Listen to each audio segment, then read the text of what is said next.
gentlemen, welcome to the Tapped Out Podcast. I'm Nick McDaniel. He's Myron Fancher. How are you, buddy?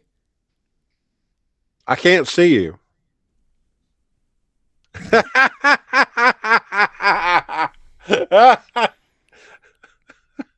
Podcast listeners, if you can't see Nick, I can't see him either. This man has the gear.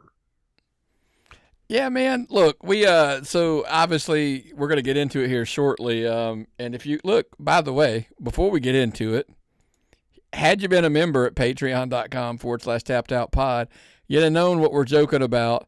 Again, extra content. I'll give it all the long-winded plugs at the end of the show, but you should be a member, patreon.com/tappedoutpod.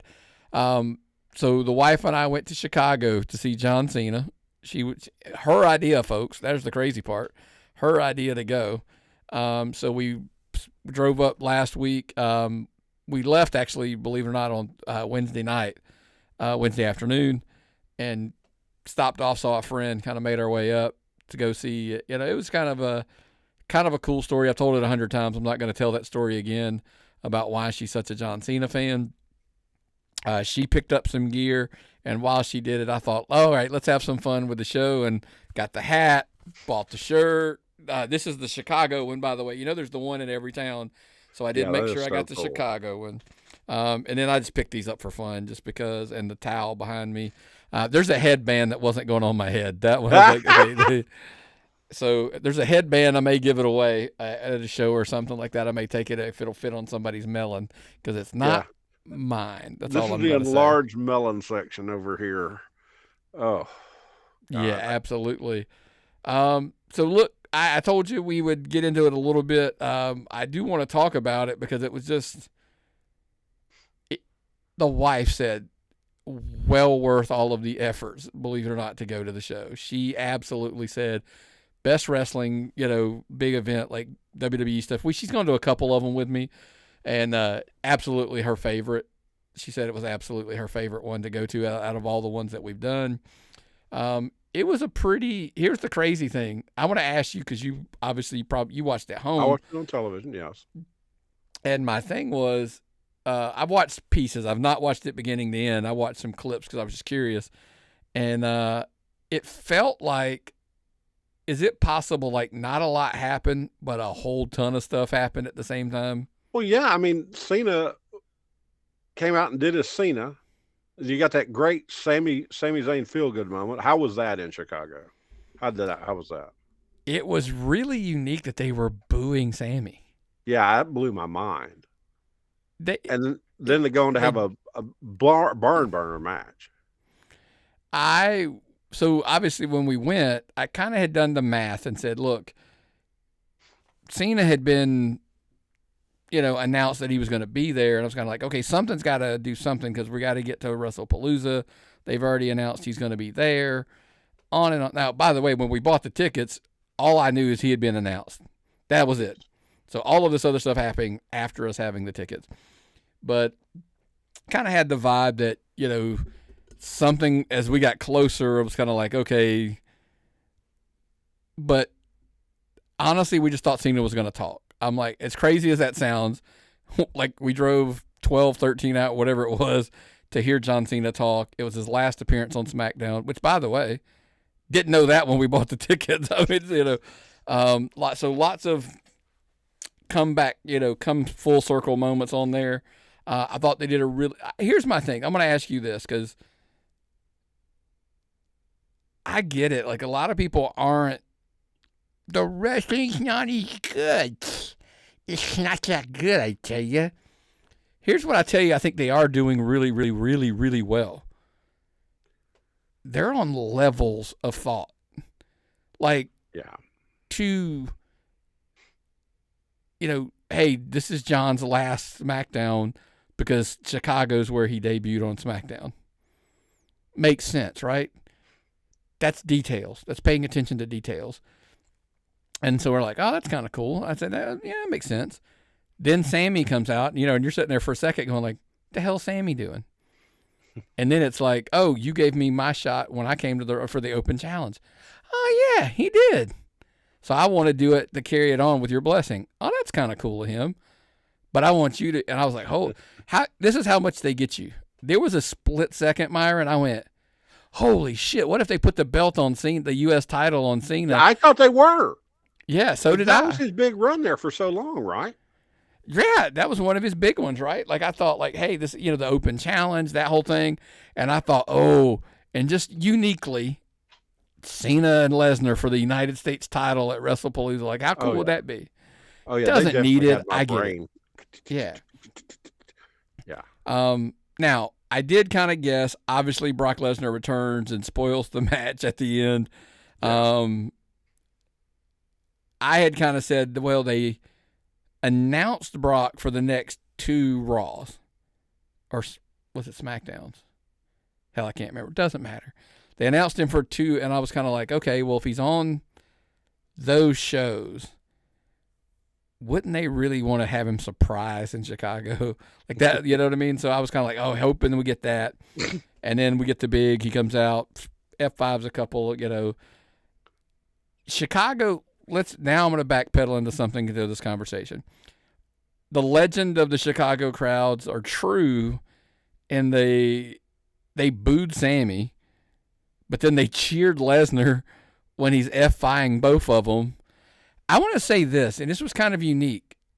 What I seem to realize when we watched it back, the sections we watched back on TV, I felt like they actually piped the crowd down. It was louder in there? Oh, 100%. It was 100% louder. When Lesnar came out, massive pop. He F5s Sammy. You pop again. He F5 Cena. They pop again. He does it again. They pop again. I'm like, it's kind of a weird thing. But, by the way, every time, I don't know if you could hear it on TV. And it was a loud, loud chant. Every time Cena tried to pin Sammy and Sammy kicked out, the crowd was chanting, "Ref, you suck." Yes, I did hear that. It took me a while to figure out what they were saying, but yes, they were doing that, and I knew Chicago had a reputation. Yeah. How about Becky Lynch coming out there and just hitting every one of their sports teams? I agree, 100%. Like they nailed it. And so, if you're curious, when Seth was standing at the top, we were turned around. He was sitting, like he was standing, like we were right there, kind of in that area where he was up at the top. Oh, cool. Is where we were at, but we were down, like we were row E. But if you turned around, I got a picture of him. I took it. I need to post those on social media. I haven't posted them yet. I'm really weird about when I go out of town. I don't really like the world to know that I'm not at home. No, that's sensible these days. Was it worth the money? Yes. It was in a weird way, because look, I used my credit card points to pay for the hotel. We didn't pay for the entire trip. The hotels were covered. Gas, food. Here's the thing. I think we talked about, I'm not going to get into but the tickets are just ridiculously high. They are. It is what it is. And then on the drive back, the conversation in the car is, she's not going to be able to go, but she's like, you should go to DC for his last match in December. And I'm like, yeah. And she's like, yeah. And I'm like, challenge it. Now, I made a rule. I am not buying the tickets on the secondary market. If I can get them off of Ticketmaster, I'm probably going to go. I'm probably going to try to go to the DC the retirement thing on Saturday Night Main Event. December 13th, I believe, is the date that they've said. So that's how, and I said all that to say, was it worth the money?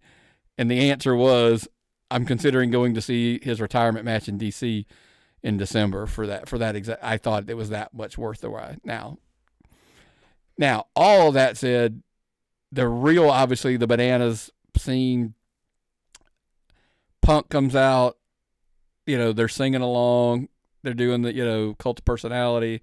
All night. I'm not sure how many times you heard, like throughout the show, they were chanting the AJ Lee. I heard it a couple times, yeah. And so when he made the, like I said, the crowd was, that's the part that I said that it was just way louder in the building than it was on TV when AJ Lee actually her music hit and she stepped out. It literally, we couldn't hear. I've got some video where it was a bunch. Even a friend of the show, Cruel, basically had made a comment of like, that pop means you're over. And I actually put like like I had a clip of where I was recording because I could tell she was about to come out, and I recorded it, and like I commented the video, and yeah, he's like, yeah, that's over. Like, yeah, that's, you know, that's how you know. Oh, God, yeah. But yeah, so well worth it. Didn't mind the fact that I stayed in a hotel where literally the airport was, the planes were taking off. But hey, kudos, by the way, Hyatt Place. I credit them. I couldn't hear the planes at night. Like, you didn't hear them, like, when you closed everything and did whatever. Mm-hmm. And the reason we chose the hotel, and I'm about to spoil, I guess if I ever have to do this again, it literally shared the parking lot with the arena. Like, we didn't have to, like, we walked, like, out the front of the hotel. That's not bad at all. Just walked over. Is usually one of the major problems with shows like that. All right, here's my lesson. I'll tell you, everybody. Myron, we were back in the room, like, getting ready for bed, and we looked out the window, and you could still see the traffic fighting to get out of the arena parking lot. I don't doubt that. You were probably asleep by 11 o'clock. Not, yeah. I mean,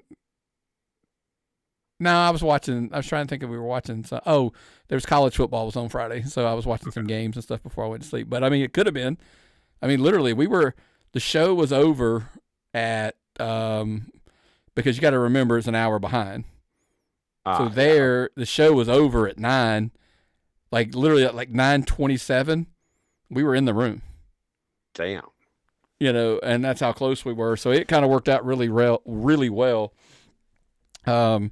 So yeah, picked up some Lou Malnati's pizza while we were there. That's a big place up there. Shout out to Rafe. Rafe introduced me to that place at the first Top Guy weekend that I went to up there. Yeah, I saw he was in Chicago, not for the show though, right? He went the week before. Him and some of the other guys have turned it into a week, like the Labor Day weekend. They have turned it into that. And because I had known, because I had messaged him and was like, hey, I'm going to, and he was like, oh crap, I'm going the week before that. So he was like there the week before. Yeah. And you ran into one of the local guys too? Ref Jesse Morales. He does some YouTube, but now he's doing some refereeing here. He's training at PCW. We were literally in our seats and he just walked past me and I'm like, Jesse? And he turned around and was like, oh my God, what's up, man? And I was like, what are the odds? He had done the same thing. He just decided like he had to, I'm just going to go. Jumped, and just came. So anyway, well worth it. There's lots of questions, I guess, now that kind of spiraling out of this, and we're going to get into some of those when we get to the WrestlePalooza talk. But I wanted to ask you something. There was a comment dropped on Raw last night that led me to some questions. Jey Uso. Yeah, I saw that. He used to be Roman's right-hand guy, right? Like, he was the man. He was whatever. Or whatever they call it. He was the guy. He was the guy. He was his right-hand man. He kind of had broke away. He become the main event guy, beats Gunther, ends up dropping it back to Gunther. Everybody's got all of the, look, if you haven't seen Unreal, you should watch it. That Jay's story is a pretty central focal point of Unreal, and about the doubt. There was doubt in people's mind that Jay could do it. Like, they were starting to see him crack a little bit, and and they were like, "Hey, man, do we need to pivot?" Like, kind of thing. So it's a cool thing to see. Since then, of course, he is come up short in the 4-way they just had with LA Knight, Punk, Rollins, all involved. Now, to Seth's issue, his faction, it looks like he's kind of getting sucked back in, right? We kind of talked about that, like, hey, are we coming full circle? And are we going to get the bloodline? That's what we kept talking about. Are we going to get the bloodline back together again, specifically heading into Survivor Series, down the road? Well, you're going to have to do something because Roman back and forth. If he's acting like he's Roman, clearly he's talking like he's Roman. Quoting off Roman about doing hard things or selfish things to be the man. There's your storyline right there. I thought we were getting the Usos tag team back together. I was super stoked about that. I think we're one of the greatest tag teams of all time. But then they do that last night. Jimmy's like, yeah, man, we got to go help LA Knight. We got to watch his back. And he's, I ain't doing nothing like that.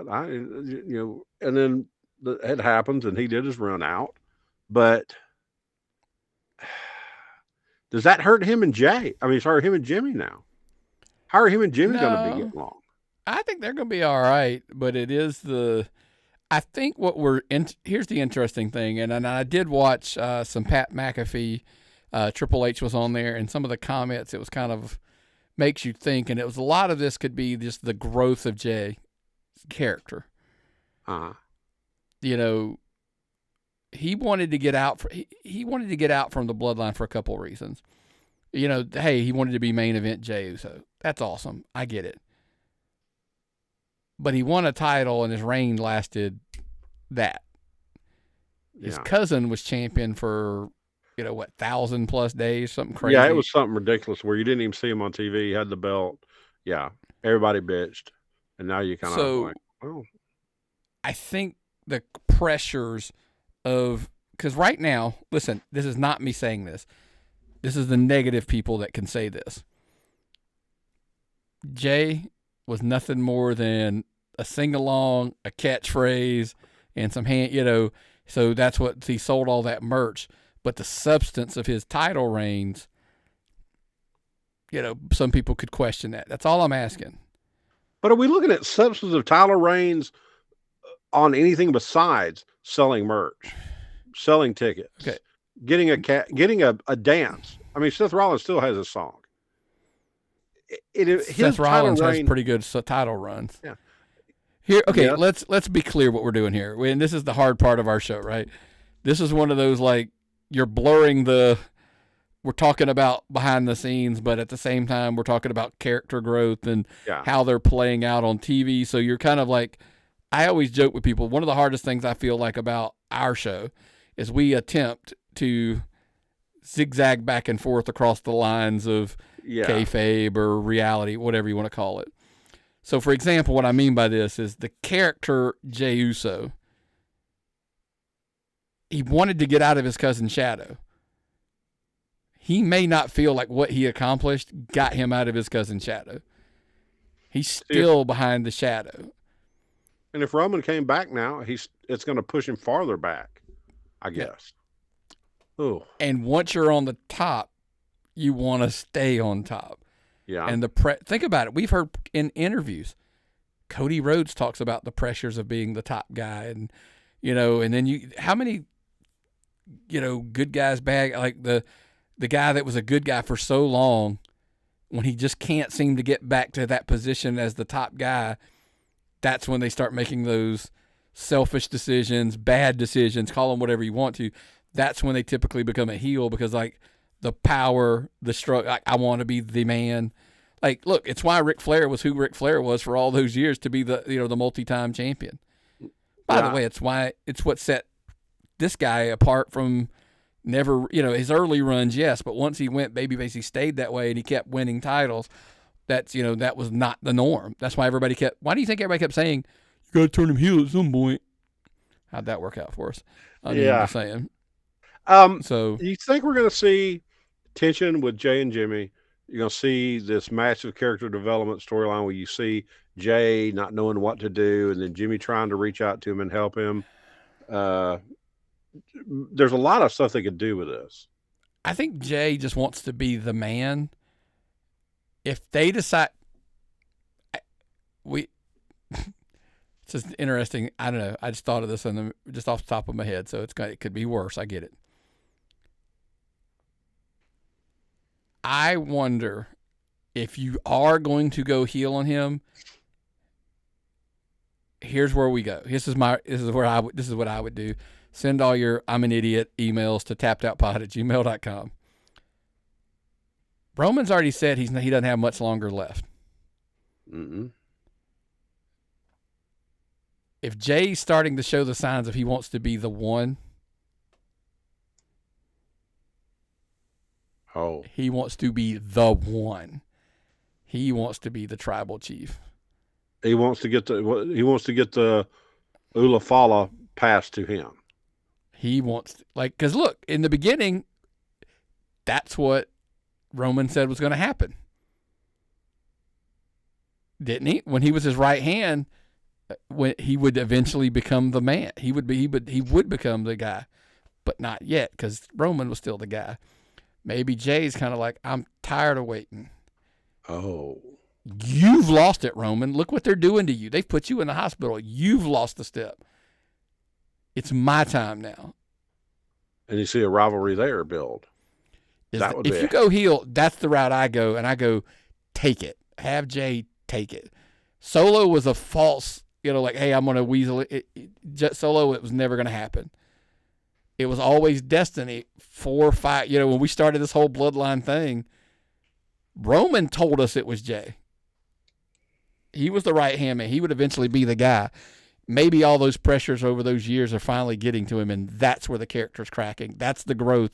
And he's like, I got a taste of it.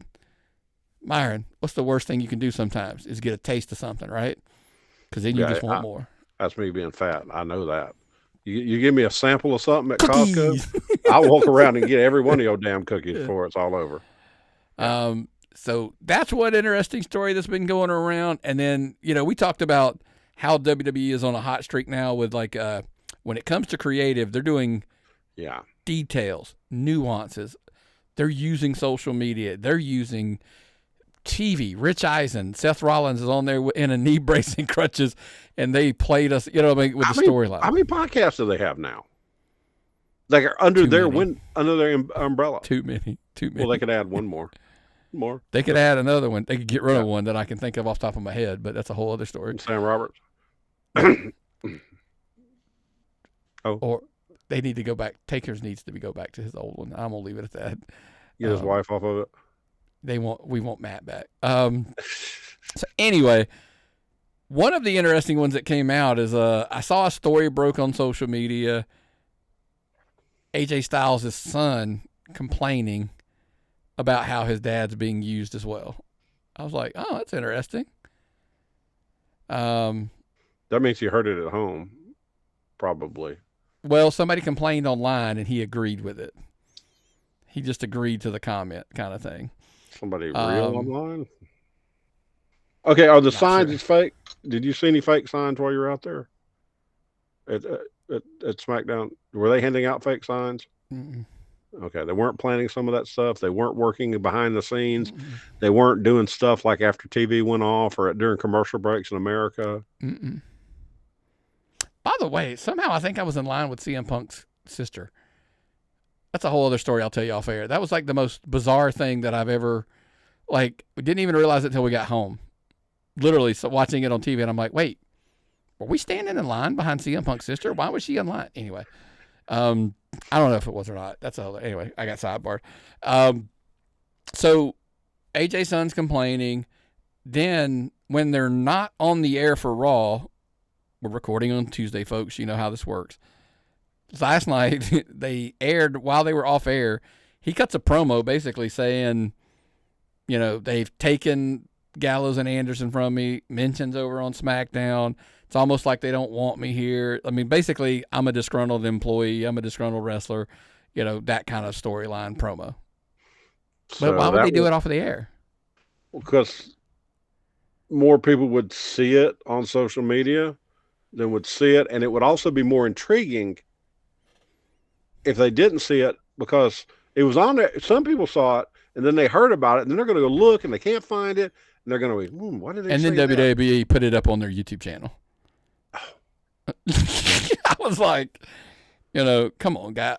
Every facet of every story A little bit on YouTube, a little bit here, a little bit on social media. It's like somebody paid attention to what Karrion Kross was doing before they let him go. Did you? I mean, look, where did this start? Kevin Owens attacking Cody Rhodes out by the buses, and because they knew fans would be out there videoing it, and it hit social media. They didn't even film it. That's what we were talking about. Like, they're getting into the nuanced booking, and they're doing a lot of cool things, I think, and using anything and everything. They're using every tool that they have in their toolbox to actually come up with stuff. Every platform. Because when they talk about, oh, this got more views on social media than it did on this. The Omos and Microman thing. That got more views all over the place than it did when it was on TV. They putting stuff, eggs, and people are finding them really easily. I think it's brilliant. They're trying to get as good as Easter eggs as Taylor Swift is. That's a whole other conversation.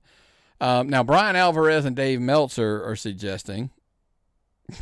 I knew that was going to do your face. That's why I paused there. Now, look, by the way, they might be right here. This is one of those scenarios where they may be correct here. That they may be building the farewell story for Styles. I thought they reported that he signed his deal in the summer. Maybe that's not correct. We had heard specifically that it was in the actual around the Rumble time. It was a year. So now reportedly, hey, it looks like his contract's going to run up in February of 2026. Ironically, AJ had been known in the past that he had said he would not wrestle into his late 40s, and he's now 47, 48. By the time his contract's up.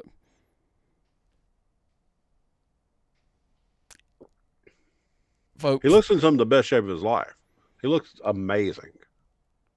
He does. That I won't disagree with. And I think he's probably good to go. The question is, does he need to go, and does he want to go anymore? Or is it time to hang up his boots and, be at home? I think basically they use the thing, to do it overseas, like for that audience to see it, that the U.S. audience didn't get to see. The U.S. fans, look, they bought it hook, line, and sinker. They thought it was a shoot. Everybody was talking about it, kind of going back and forth. Then, of course, literally the post for WWE on their YouTube channel, AJ Styles goes off on Raw officials. Like, come on. Once it's on their YouTube channel. The crazy thing is we're going to see Gallows Friday night. I bet he will get absolutely peppered with questions about that. All the people waiting for the autograph signing, I bet they will be in line just, hey, what did AJ say? I heard what AJ said. I heard that. So, yeah, I got a bad feeling this is going to be a whole workup. Listen, I think if you're going to do, and I understand, folks, hear me out. I thought I was about to say this, and I'm like, look what I'm wearing. I understand that John Cena had earned the right maybe to get his 1-year retirement tour. I want AJ to get a few. It's time. If he is retiring in February, let's get this show on the road, and let's start building his final run. You know what I mean? That's my take. Get him a TNA match versus somebody from his past, or somebody, the newest TNA star, or Joe Hendry, something, Trick Williams. Sure. Torch passing. I just, when he's talking about somebody in the back, I just don't somebody in the back doesn't want him there. Okay, Triple H ain't wrestling. Who are you gonna give him in his final match? I don't know. Send your question. Look, I'd love to know who people think should be his final match. tappedoutpod@gmail.com.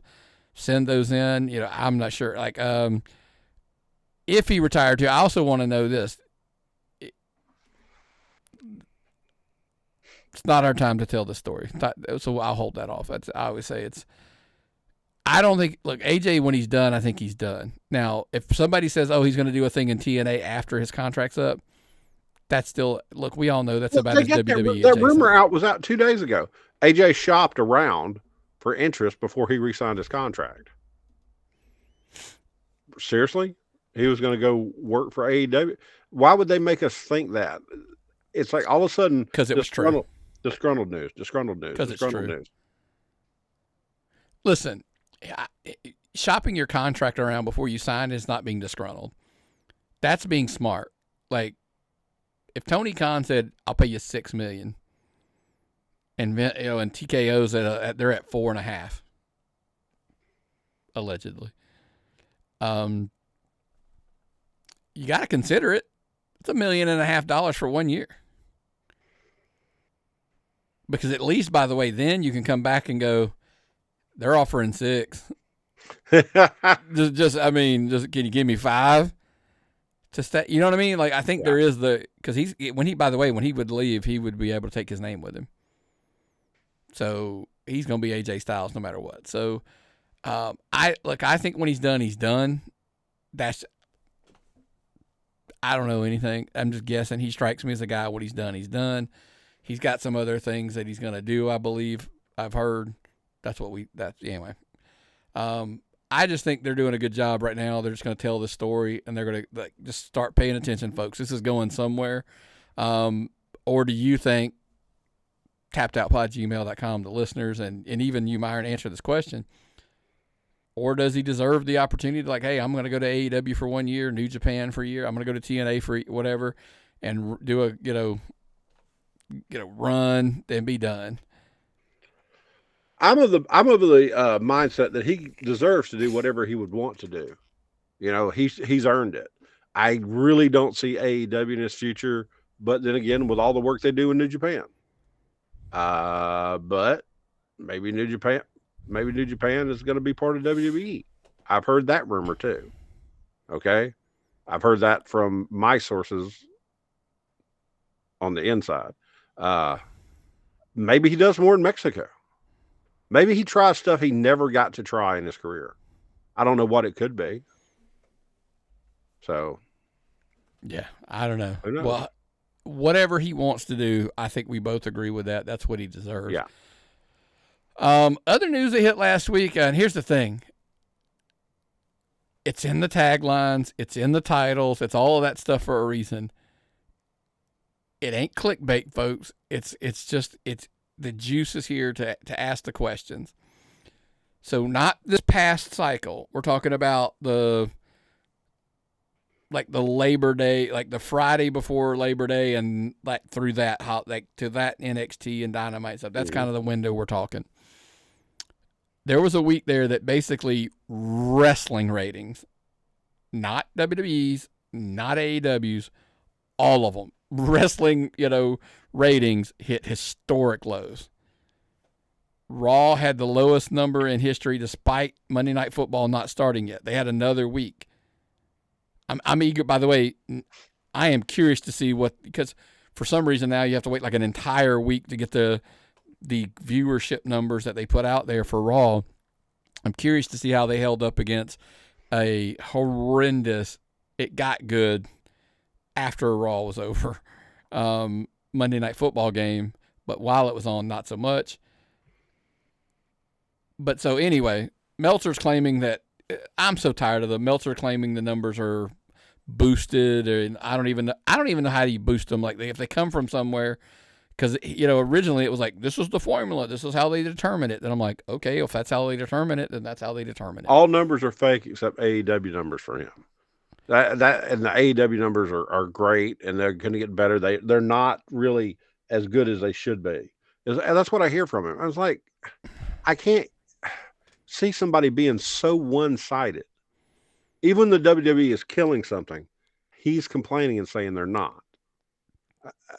That's another guy. There's another guy that does that. I'm not going to go in that because I actually have a lot of people who say this guy. Anyway, that say he's a good guy. Anyway, that's somebody else. That's this guy. SmackDown, by the way, if you were international, by the way, if you're curious, these are the ones that were overseas, by the way. That makes it a lot simpler for you to understand. SmackDown was in the United States on a 5-hour delay. Hold on. If Raw, no, that's that one where Raw started at like didn't it start in the middle of the day? It would have been the one that was, I'm trying to think. Well, but with them, Netflix, it aired live. Yeah. So you could watch it whenever. The SmackDown we're just talking about, Netflix, it was overseas, so it aired live on Netflix, but was tape delayed to air on USA. So there was a 5-hour tape delay. So by the time it happened, everybody knew all the results. So it drew 1.147, which was some of the lowest viewers they've had even since. I mean, we're even talking like Fox Sports 1 numbers. Are we going to get to a point where people still think wrestling comes on at 8 o'clock, even when it doesn't some nights? And if you turn on wrestling at 8 o'clock, it's not there, you don't watch it? You don't go back and check the library to see if it is? I don't. That's why we're excited about the new changes coming to the Raw in the next couple of weeks. Yeah. Let me give you all the bad news, because obviously we were talking about all those numbers, and I'm going to come back and give you the good news. NXT, first of all, was the good news. They were the only show of the week. They were up 655,000, up 6%. They held their own with a lot of people. Dynamite absolutely rocked. It was down to 472,000, lowest ever in the regular time slot. They lost 100,000 people from one week to the next. Wasn't even in the top 20 on the cable. A lot of people had reasons, and by the way, I think it's bullshit.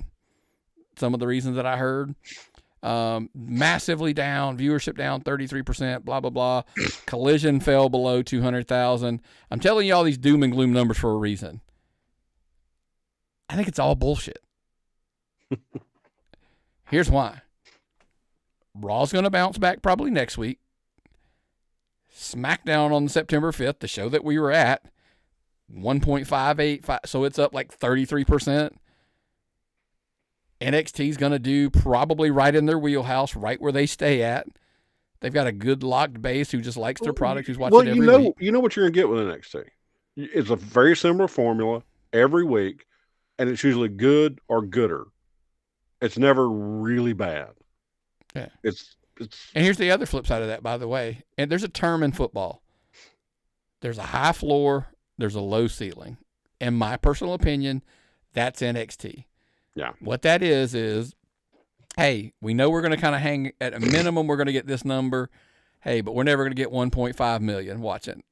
Our good nights are going to be 800, a little over 800,000. Yeah. That's going to be now we can roll Undertaker and CM Punk out there, and we might break 1 million, but that's it. You see what I mean? Like that's low floor or high floor, low ceiling. That's NXT for you. Mm-hmm. People out here just pissing and moaning about, Dynamite doesn't look major league because they've been running in the 2,300 arena. That's bullshit, dude. ECW drew crazy. They were good. The nostalgia alone is drawing in that building. Shouldn't their fans be the most nostalgic of all wrestling fans? Shouldn't they be the hardest core wrestling fans that know what that building is and understand why that building's important? Here's my argument. This is where all of this wrapped up, I get it. People doom and gloom. Oh, my God. Da, da, da. Okay, it wasn't a wrestling thing. USA, TBS, TNT, all of them posted record lows that week. This is where we talk about, this is why I said it was like, it wasn't clickbait, but it was like, hey, I wanted you to come here because I wanted you to see what you can do. You can take these numbers and make it absolutely just sound, oh, my God, sky is falling. No, dude. Well, it's like politicians on both sides always saying the world's going to end. Chicken Little. The world's going to end. It was between college football coming back. People have been cord cutting for years now. People are streaming now. Labor Day. Labor Day weekend. It's kind of hard to get into, but just the simple facts are, how can I say this? Maybe it's just a shitty week to be in the TV to be on television. It's just a shitty TV week, and I get it on Netflix. People go nuts for college football coming back. That's absolutely batshit nuts. Waiting for college football to come back, and then it'll even out as it goes on. But what was it? Ohio State and who did they play the first week? Texas. Mm-hmm. You know, that was like a big time game. That was your number one game. There was a lot of stuff going on, so I'm not worried about it.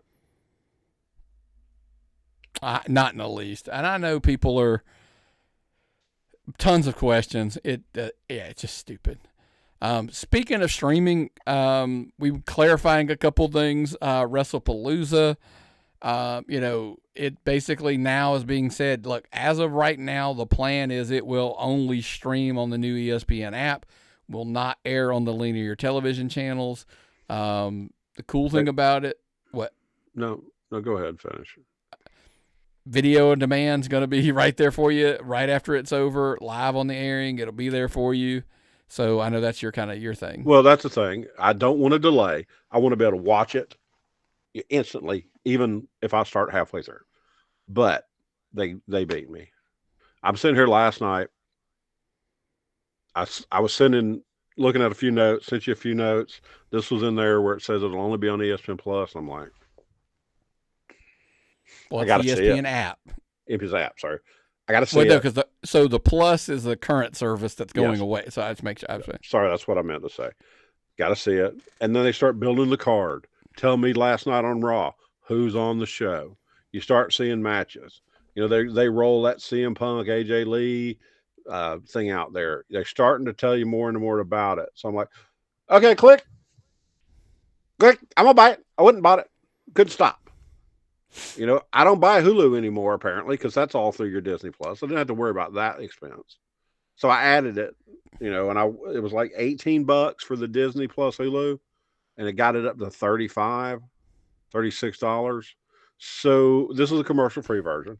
The commercial version wasn't that much cheaper in the end. But we go back and look at it, and I had that already.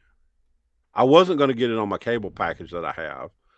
If I have to switch cable packages, and not that my wife is very intelligent, but she would probably cave my head in if she had to fool with, and I would keep having to answer questions about the cable packages.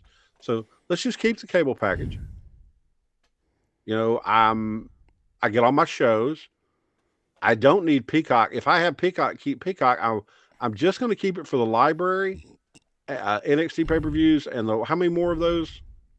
John Cena's last match is in December on Monday Night Live. They're going to do 4 Saturday Night main events a year. Okay.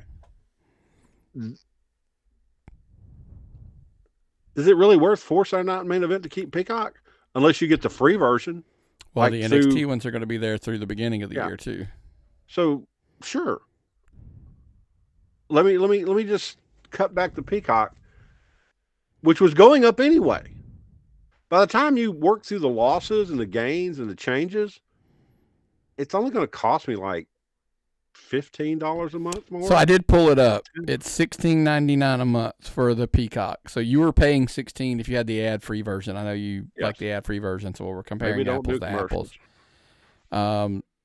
Disney Plus is $15.99. Yeah. So and I use that app nonstop. Right. So if you can bundle it all, like that's going to put you right at the $35 you're going to pay for the ESPN app. Oh. That's going to give you Disney, Hulu, and the WWE PLEs, and because you're not going to keep up with Peacock. And think about it, for sports fans, the minute I upgraded my package, it was covered in games. Like seriously, look at this. You go over there and you turn from Star Wars and Marvel, which is what I mainly watched on there, mainly Star Wars. I go over there now and I look at my package here, and it's football, all these other things, all these games, sports. Because I got ESPN on here now too. How wild is that, man? It's not just like the Spider-Woman cartoon I might watch. Now I got ball games. I got all kind of other stuff. And you know, they're going to put more ball games. Oh, why don't I dig through all the different ESPN channels on my cable package for a game, or I can just look at my Disney Plus, and you can put it in the multi-view for Windows and all that kind of stuff. Yeah. Anyway, it's just easier. I do. And look, they're turning this into a major thing. By the way, the quote dropped on Pat McAfee that'll probably be missed a lot. They brought up WrestlePalooza. They were talking about the name. Why not WrestleFest? Whatever. He said it was a super fast. They had to come up with this thing really, really quick. They went with the name. By the way, shout out to ECW. They owned the name because they purchased ECW. They owned that name. That's why they got WrestlePalooza. It was already a trademark they owned. Didn't have to do any work on it. Oh, by the way, Pat goes, oh, is this going to be like a regular thing? Whatever. And he's like, maybe. We'll see how this one does. And like, so are we looking at another regular pay-per-view sliding into here somewhere? WrestlePalooza could be.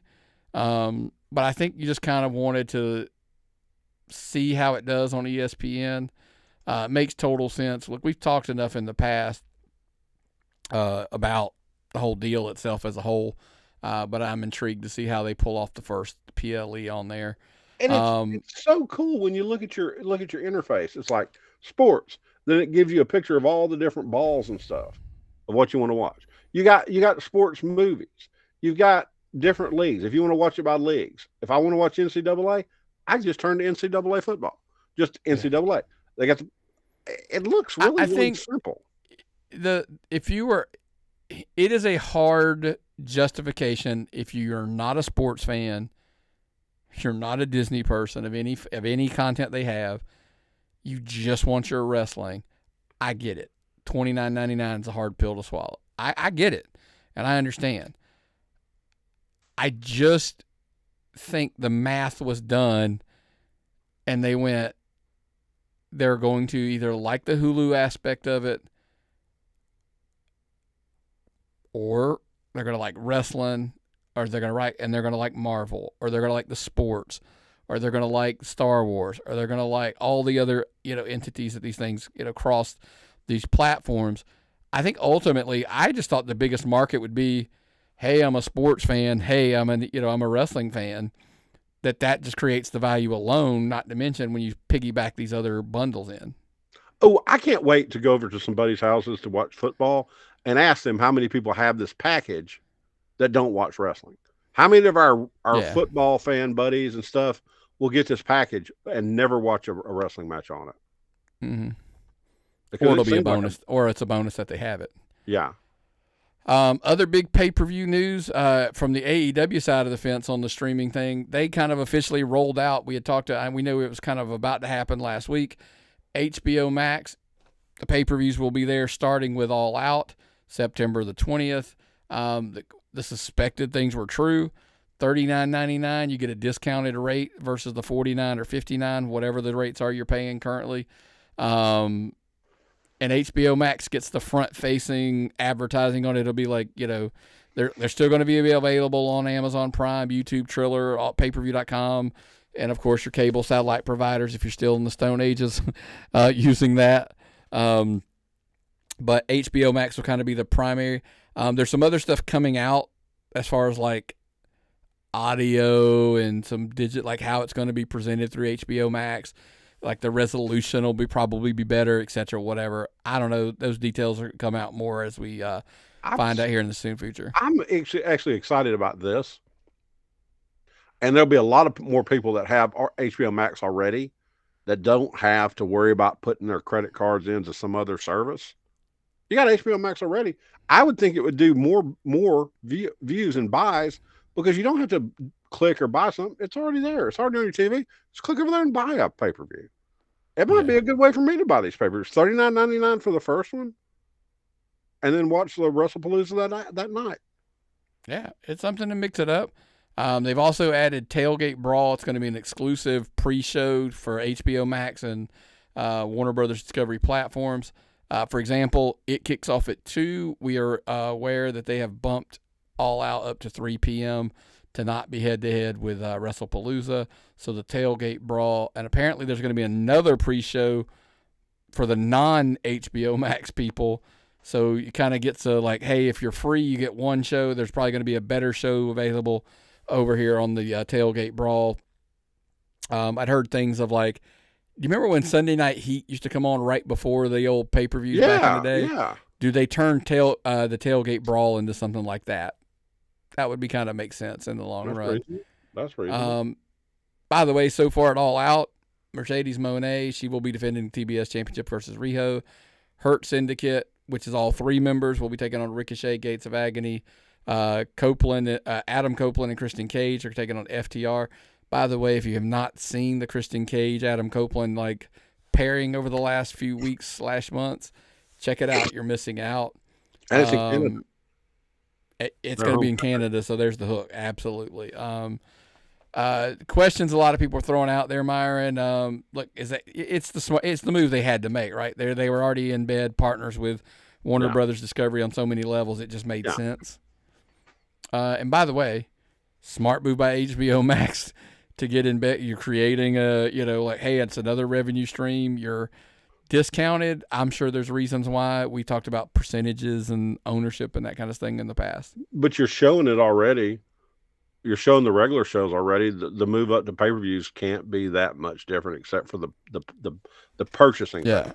And I really don't think you're going to have to pay for their pay-per-views after a while. I believe it's going to be like including in a streaming service, like everything else.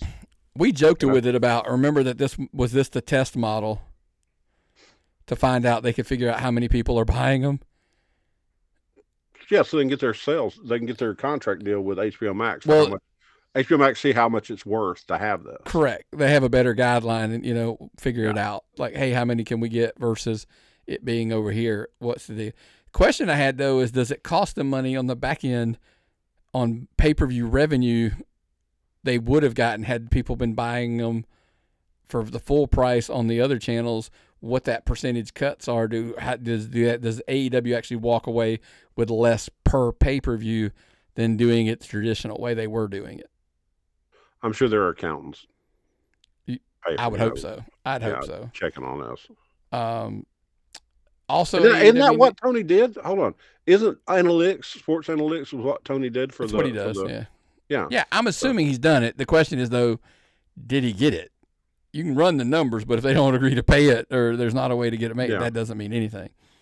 Another big decision he did make, Bryan Danielson is joining the AEW Dynamite commentary team full-time. Mm-hmm. Not really sure how. There's already 3 people at the table. We're going to find that out sooner than later.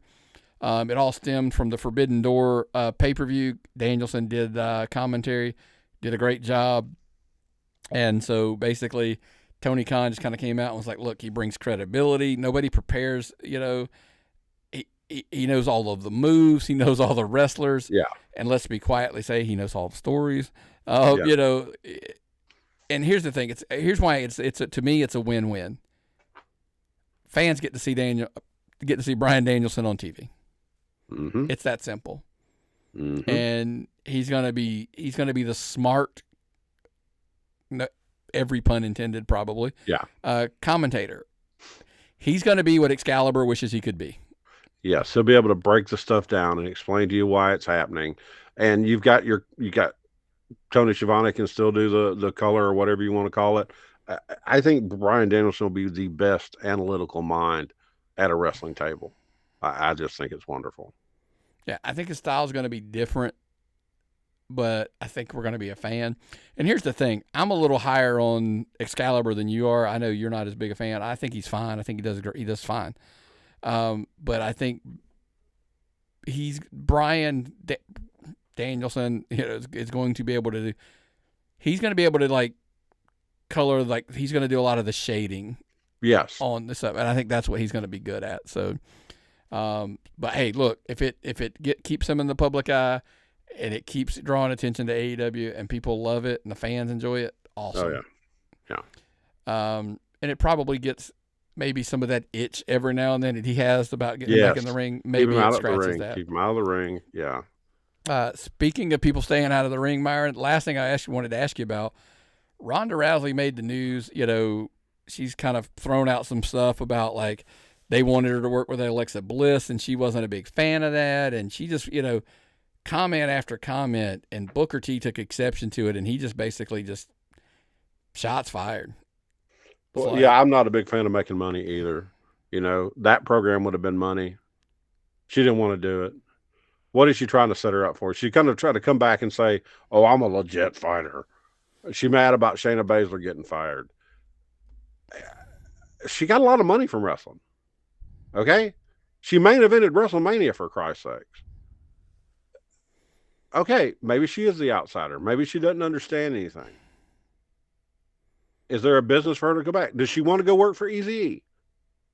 That American Freestyle thing he's doing? Because Holly Holmes came back for that on the drop of a dime. They had somebody they couldn't do because in NCAA eligibility, they called Holly Holmes. She showed up, worked the show. Does Ronda think that's where her money is now?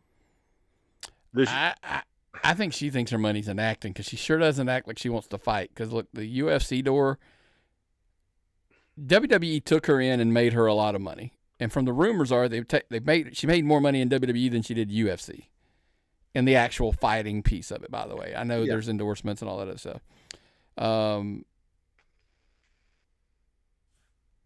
It's just really hard for, who did I see the thing of? It might have been Eric that made the comment that Holly Holm took her soul, or Amanda Nunes took her soul. Yeah. When they fought. Like when she kicked her, and it was like, that's it. She never recovered after. Well, she's going to come back too. They don't have the longest window. Like MMA fighters don't have the longest window of a career. She may be past her prime, but why go back and piss in your bed and never give yourself a chance? She could have been a Hall of Famer. She could have been an analyst.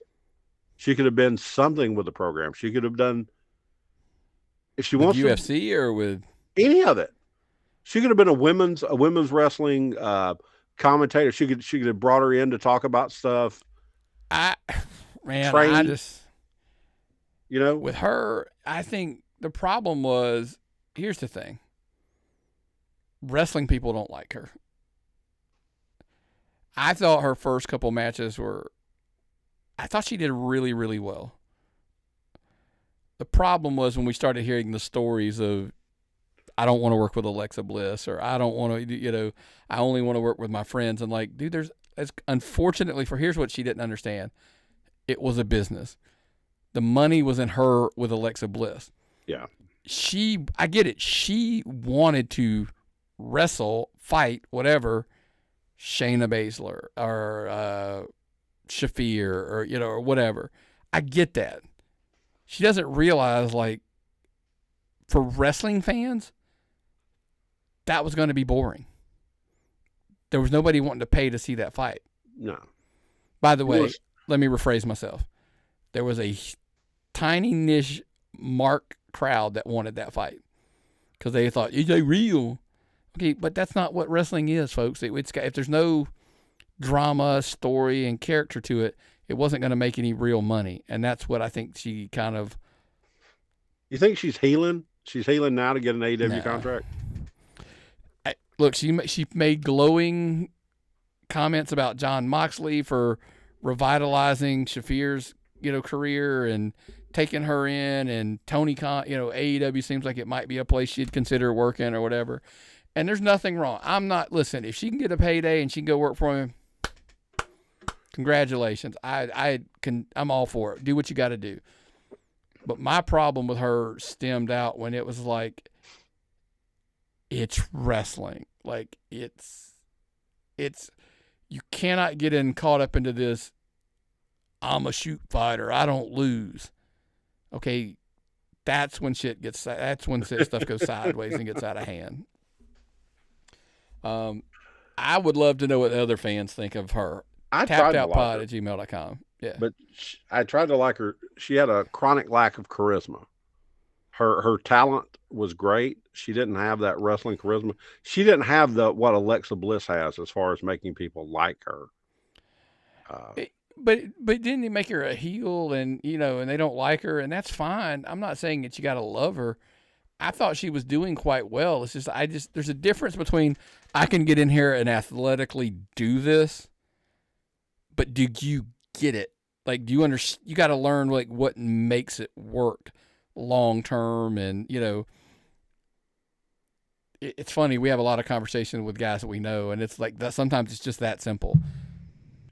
It's not about moves; it's about moments. Yeah. And she gave us a couple. But like I think one of the lines where she completely lost me is like, now she doesn't even think it's a big deal about main eventing WrestleMania because she's like, well, now other people have done it. It's like, it's not like it's a, it's just now it's not going to be unusual. Women are going to main event WrestleMania all the time. It's fine. So she was the first one, and Joan Jett played her out to the ring. Charlotte came in on a helicopter.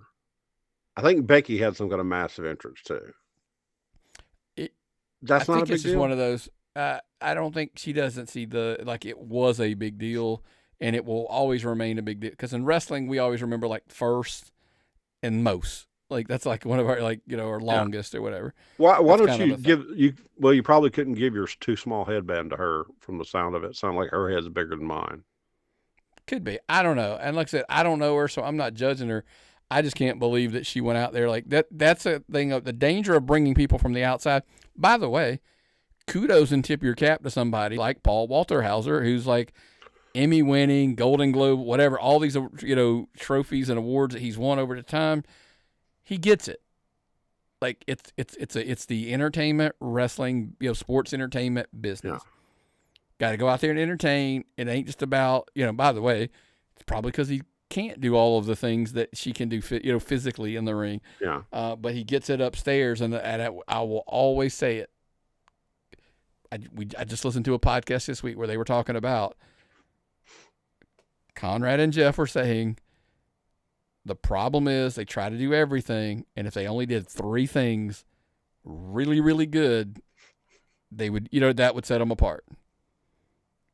It's not that hard. So anyway, I don't even know how we sidebarred into that shit, but we'll always sidebar into something.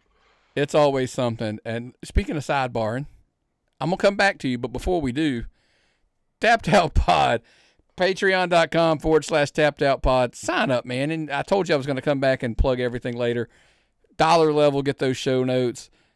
$5 levels, get the weekly shows early. $10 levels, get that digital collectible that's exclusive monthly only to the Patreon members. And, of course, at the $25 level, you get the 8.5 by 11. I haven't decided if it's going to be local indie guy this month. I'll tell you off air who the other 2 are that I've got saved up for. They're just going to be random months. I'm going to slide in another double pack like we did last month with Carly Bravo and Jeff Jarrett.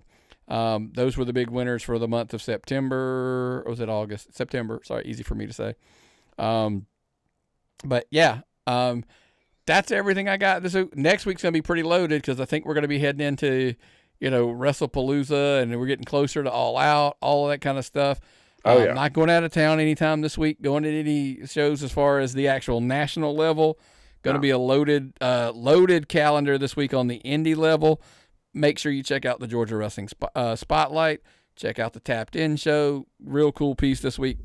Dylan Freimeyer sat in. We talked about Southern Honor leaving the Action Building after the show. Pretty heartfelt show from Dylan. He had a lot of the stories to tell and that kind of stuff. That's where we will be there on Friday. Saturday, I'm kind of leaning, if I go anywhere, potentially to Forsyth to Wrestle America. I want to see a thing there that's going to take place. And by the way, Kraken Pro Wrestling's running on Sunday in Tifton. Oh, and on Monday, One Fall's running a show in Watkinsville on their Monday Mayhem shows. I'm on call all weekend, so Saturday and Sunday. So if I go to someplace, it's going to have to be someplace real close. So I don't know. I'm going to do a Grandpa Booker T and just keep my gear in the car. Well. Hopefully we'll see you guys somewhere. I'm going to hit minimum of 2. I said I'm going to do 2, maximum probably 3 over the weekend, but I think it's probably going to be 2. Yeah, 3's a lot. I love doing them. Well, man, it was fun. Hopefully, throw up the "you can't see me" one more time. Shit. Yeah, can't see me again. I'm going to retire the gear. This was a one-time gear. Wearing thing. Well, the hat maybe. I don't know. It actually does. This needs to go. All this needs to go on the wall behind you in one of those shadow boxes. It might work. That might actually work. But anything else before we get out of here, man? Lots of news this week. Well, what's the old saying, brother? If I've got nothing and you've got nothing, what time is it? It's time to tap out.